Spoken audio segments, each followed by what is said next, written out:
and they are enforced. And we have the power in the Department of Health to levy fines for any violation of the state law dealing with waste management generally.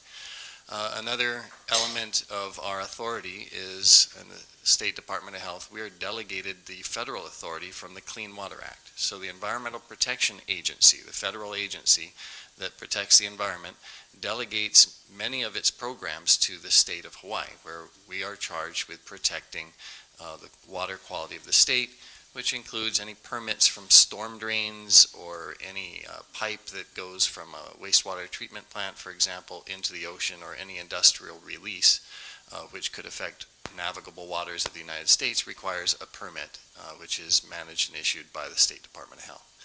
So our role in this, we do not own or manage the landfill. That's a county function. We oversee the engineering design of a landfill, and we review the engineering and to assure that it's designed appropriately so that the liners are in place and it's engineered to remain in place, and that there's a stormwater system which will avoid flooding the landfill in this case.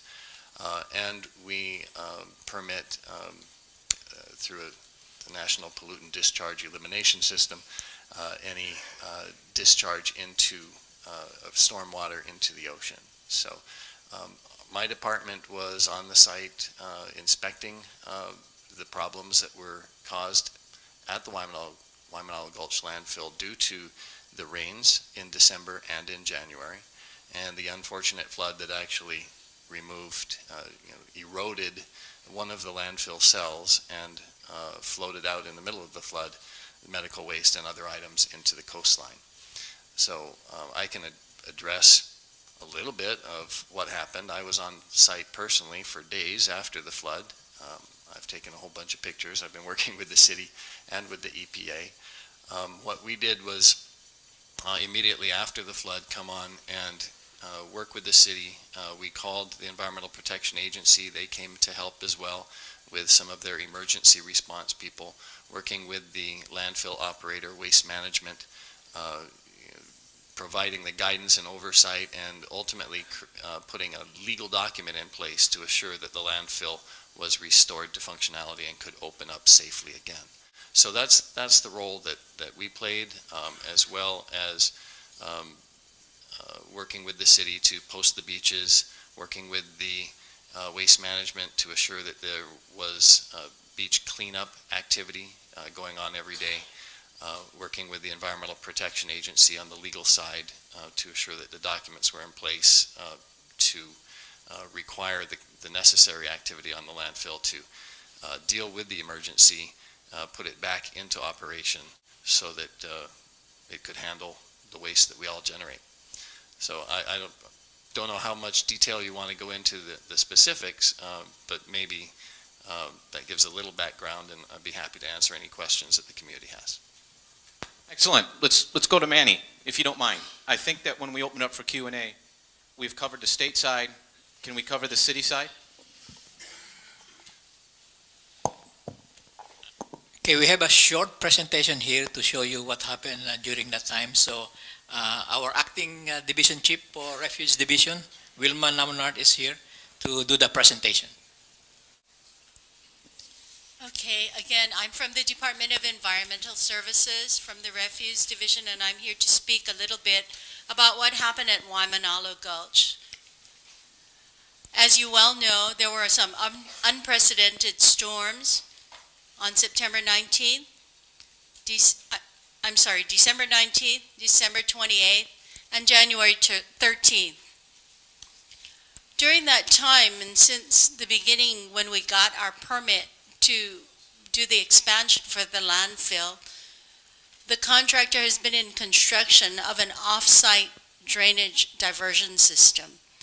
And this was to take the off-site water from the gully behind Waimanalo Gulch along the west side channel into the sediment basin and then down into the ocean. This is a very sad story, but they were about 2 weeks away from completing the drainage channel. and getting it operational when the last storm hit. So that's why we had a breach, and all of the water that came down from the gulch behind Waimanalo Gulch then went into the landfill. We did have a flood. Medical waste was released. And as Gary said, he's been working very hard with us to help resolve some of the problems. I'm glad to report to you that effective February 15th, the drainage channel was functionally complete. That means that although not all of the construction is completed, that the actual area where the water should be flowing has been completed, constructed, the pipes have been connected, and we do know that this drainage channel is effectively working because, as you also know, it has rained a few times since that event, since February 15th. So, as Gary said, there was a meeting with EPA, Waste Management, Department of Health, with the city, and the concerns of the Department of Health and the EPA were the berm stability. We have a west berm, and they wanted to make sure that the storm water did not escape the landfill property. There was concern about infectious waste, and so we had to deal with that. And the EPA and the Department of Health wanted to make sure that we cleaned up the outfall area and the shoreline area. So I'm going to talk a little bit about that. Of course, we talked first about the berm stability, and Waste Management provided calculations to EPA and the Department of Health, which were accepted and approved.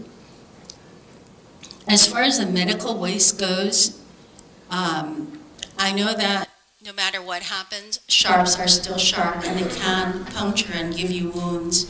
However, all of the medical waste for the is regulated from the Department of Health. And we had manifests for the medical waste that showed that they were properly sterilized before they were placed into the landfill. As far as the outfall cleanup, I think some of you know that right after the sediment basin, there are 3 large pipes that flow into the ocean from the landfill. And we've done visual inspection of the pipes for about 70 to 80 feet. And we found no landfill debris in the pipes, and we've only found small stones. This is a picture of the outfall. You can see the Waimanalo Gulch landfill outfall, as well as the Ko'olina outfall.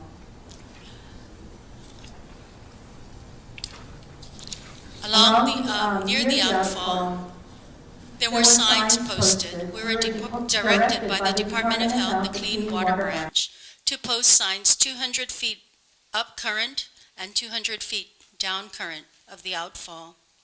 The Clean Water Branch determines and directs us as to where the signs are placed and the duration that the sign should stay up. As you know, we did cleanup events. We had a beach cleanup crew that went immediately to the outfall and the shoreline areas to pick up medical waste that had been released into the ocean.